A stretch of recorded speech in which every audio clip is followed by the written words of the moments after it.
آپ دونوں نے ڈاکٹر حفیظ پاشا صاحب کی گفتگو سنی. خوفناک نمبر ہیں جب وہ یہ کہیں کہ 40% لوگ جو ہے وہ پاورٹی لائن سے نیچے اس سال چلے جائیں گے مہنگائی کی وجہ سے, گروتھ نہ ہونے کی وجہ سے.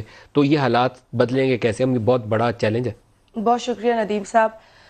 یہ بہتر تھا کہ آپ نے ایک اکانومسٹ سے بات کر لی, کیونکہ اگر آپ اس طرح کی بات کرتے تو آپ پہ لفافے کی تہمت ہوتی, اور اگر اپوزیشن کے دو رکن جو یہاں بیٹھے ہیں اگر وہ بات کرتے تو پھر اپوزیشن کا تانا ملتا کہ آپ صرف بغیر جواز کے اپوز کر رہے ہیں اور ملک میں سب اچھا ہے اور نہریں بہہ رہی ہیں اور ہر ایک کے گھر میں چولہا جل رہا ہے اور سب ٹھیک ہے. میرا خیال ہے کہ پروگرام دیکھنے والے بھی آپ کا پروگرام دیکھ رہے ہوں گے جو وہ نہیں چاہیں گے کہ اتنی خوفناک خبریں ہوں, لیکن خبریں خوفناک ہیں معیشت کو لے کر, اور بہت افسوسناک سچویشن ہے. میں نے مجھے یاد ہے کہ بجٹ سیشن میں بھی یہ بات کی تھی کہ جس طریقے کی انکریز یہ دے رہے تھے سیلریز میں اور جس طرح کا ٹیکس بڑھا رہے تھے سیلری لوگوں کے لیے, اس کا کوئی فائدہ نہیں تھا, اور وہ ان کو بات بہت بری لگی.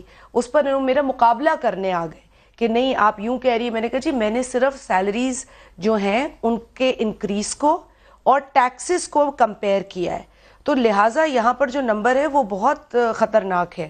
کوئی فائدہ نہیں آپ کی انکریز کا. آپ 1500 ٹیکس بڑھاتے ہیں, 500 انکریز کرتے ہیں. لوگوں نے مجھے آ کے کہا کہ اگر میڈم کچھ کر سکتی ہیں تو ہم سے ٹیکس وہ نہ لیں, انکریز ہمیں نہ دے, ٹیکس یہ نہ بڑھائیں. ہم انکریز نہیں مانگتے, ہمیں توبہ ہے ایسی انکریز سے. تو جس طرح کی وہ لیکن جو فوڈ آئٹم میں اور وہ چیزیں جو زندہ رہنے کے لیے درکار ہے اس میں اتنی مہنگائی ہوگی. اگر آپ آٹے میں نمک کے برابر بھی نہیں لوگوں کو ریلیف دے پا رہے سیلریز میں, اور مہنگائی اس قدر کرتے چلے جا رہے ہیں, تو یقیناً لوگ تو کہیں کہ جی ہمارے ساتھ تماشا ہو رہا ہے.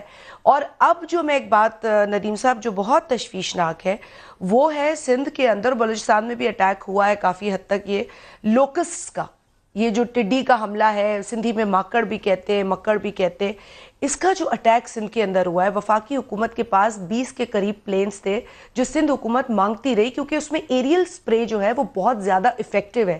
گاڑیوں کے سپرے وہاں ہو رہے, لیکن یہ جو چیز ہے ملٹیپلائی ہو رہی ہے. ایگز جو لے کرتے اس کی تعداد آپ کاؤنٹ نہیں کر سکتے. لہٰذا ان پر جو حملہ کرنا ہے دوا کا وہ ایریل سپرے کے ذریعے. کون سی آج کل فصلیں ہیں جن کو خطرہ درپیش ہے؟ یہ ویٹ, گندم. آپ کی گندم اللہ معاف کرے میرے منہ میں خاک ہو, لیکن تباہی کی طرف چلے گئے لوگ. لوگوں سے بات کریں آپ سندھ کے کاشتکاروں سے, وہاں کے آپ چھوٹے بڑے کاشتکار سے, وہ اس وقت اس قدر پریشان ہیں. اور یہ کوئی سندھ اور وفاق کا جھگڑا نہیں ہے, اس سے پورے پاکستان کے اندر جو ویٹ کی سپلائی اس پر اثر ہوگا.